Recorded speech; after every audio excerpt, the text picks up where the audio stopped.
ele, a cidade chamada Naim. E com ele ia muito dos seus discípulos e uma grande multidão. E quando chegou perto da porta da cidade, eis que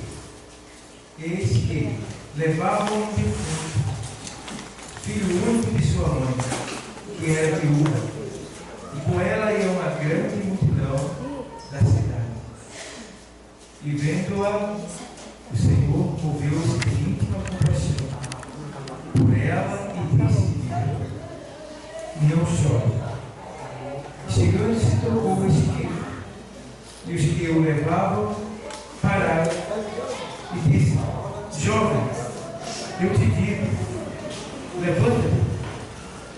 E o defunto assentou-se e começou a falar e entregou-o à sua mãe. Então, está aqui um texto, conhecido só do Novo, do Evangelho, do Novo Testamento, e a gente vê aqui Jesus, ele sabia, porque quando você se deixa ser guiado pelo Espírito de Deus, você sabe quando ele está te guiando.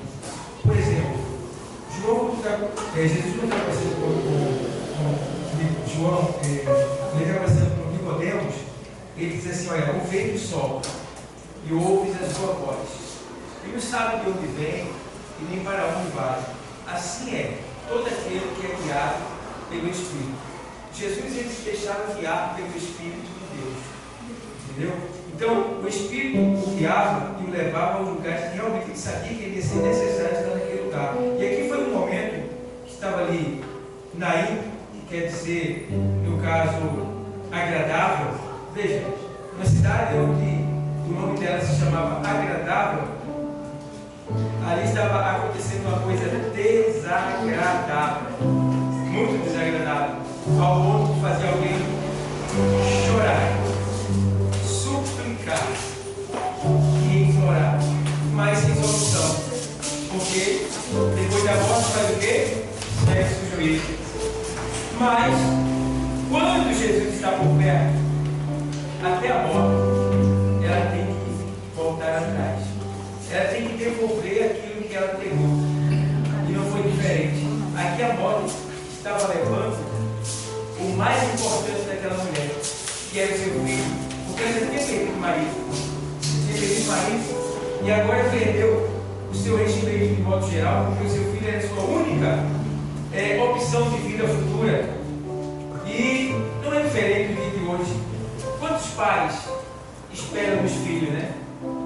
Vocês que são jovens, os pais de vocês vão ficar velhos.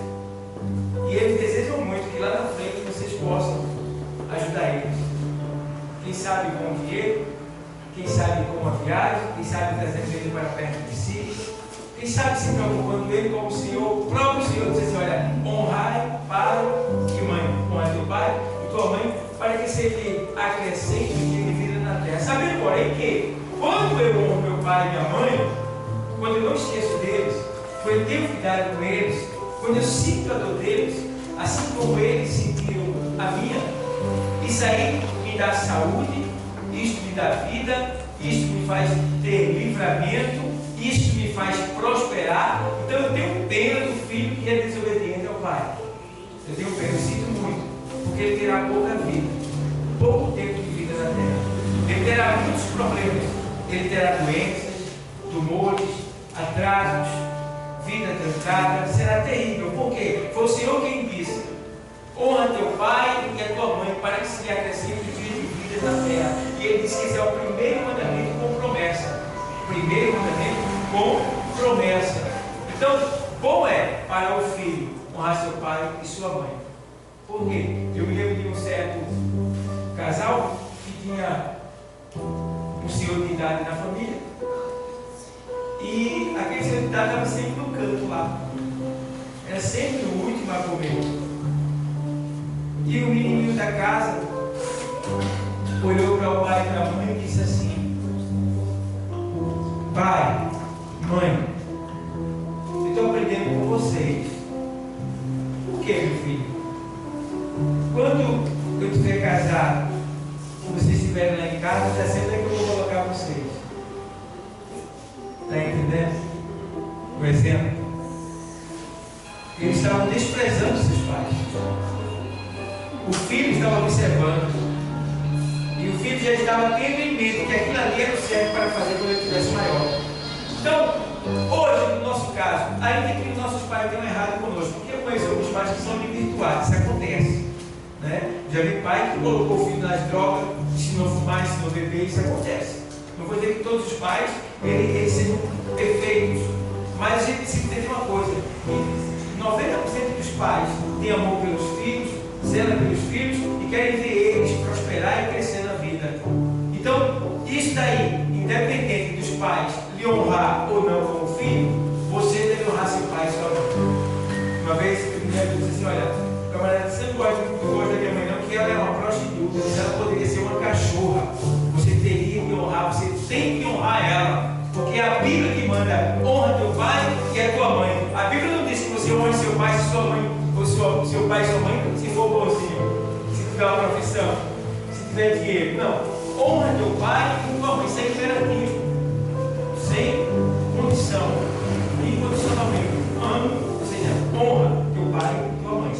Então, filhos, se alguma coisa teu pai fez que você não gostou, chama ele, chama ela, senta. Mãe, eu gostei disso. Pai, eu gostei disso. Diga, seja verdadeiro, seja sincero. Você é um ser humano, tá? Os pais têm que entender os filhos. O Senhor diz a sua palavra: pais, não irriteis vossos filhos.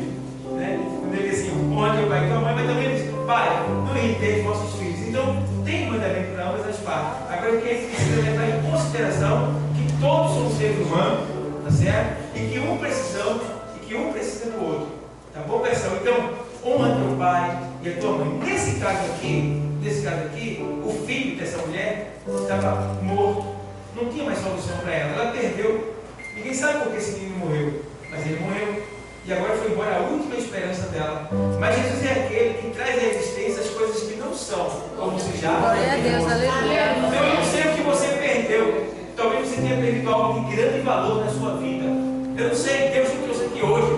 Você teve uma grande perda na sua vida. Talvez uma perda humana, talvez uma perda material, talvez uma perda sentimental. Eu não sei o que aconteceu, mas lá dentro de você está esse vácuo, essa falta daquele algo que você perdeu. Mas aquele que tem o poder de trazer de volta aquilo que você perdeu está aqui nesta noite. Aleluia. Esse filho aqui, essa mulher dizendo: não chore. Ele disse: olha, não chore, porque ele tem poder de estancar as tuas lágrimas. Ele tem poder de fazer retroceder a tua tristeza, de fazer com que a tua tristeza, não a tua tristeza, mas fazer com que você, de certa forma, escape, fuja, vença a tristeza e se torne uma pessoa alegre. E aqui a gente vê que ele vai lá, toca no esquife, né? Ali para o cortejo, ele fala para o jovem, o jovem ouve a voz. Irmão, não tem coisa melhor do que ouvir a voz de Deus. Até defunto se levanta. E tem crente que não obedece. Mas até defunto se levanta quando se ouve a voz do Senhor. Porque ele disse: aquele que crê em mim, ainda que esteja morto, entendeu? E a voz de Deus é tão poderosa que ela penetra as profundezas de qualquer coisa. A Bíblia diz que a trombeta, quando soar, que é o sinônimo do poder da palavra de Deus, quando ela soar, os mortos que morreram há milhares de anos vão ressuscitar, vão acordar. Eu acho interessante que o poder de Deus é tão grande que só vai acordar aqueles que morreram em Cristo. Então, que a gente aprenda que quando o Senhor nos para, nos chama a atenção, Ele vai fazer alguma coisa acontecer. E aqui ele pega e vai aonde? Ele vai direto no problema. O problema daquela mulher que ele mandou parar de chorar. Não chore. Estava onde? Lá atrás. Estava no esquife, lá no cachorro, na máquina que estava levando aquele defunto. Então ele vai dar no problema. Ele deixa a mulher e vai dar no problema. Deixa eu dizer uma coisa para você. Deixa eu profetizar. Tem pessoas que estão aqui. Ei, Sil, tem pessoas que estão aqui e que tem um grave problema lá. Segundo essa palavra, Deus está dizendo: você aqui e está indo lá. Glória a Deus, aleluia. Eu não sei qual é, mas ele está indo lá, porque aqui ele deixou a mulher, disse: não chore. chore, ele já nos consolou dizendo não chore, e foi lá até o problema. E quando ele chega no problema, ele chega para resolver, tá? Glória a Deus. Quando ele chegou aqui, ele toca e dá a palavra, ele libera a palavra. E quando ele libera a palavra, o defunto se levanta, ou seja, aquilo que havia se perdido foi restituído de novo. Aquela mulher que estava ali suplicando e implorando, mas sem saída. Mas quando Jesus chega, você pode estar preso, sem saída. Ele diz: eu sou a porta.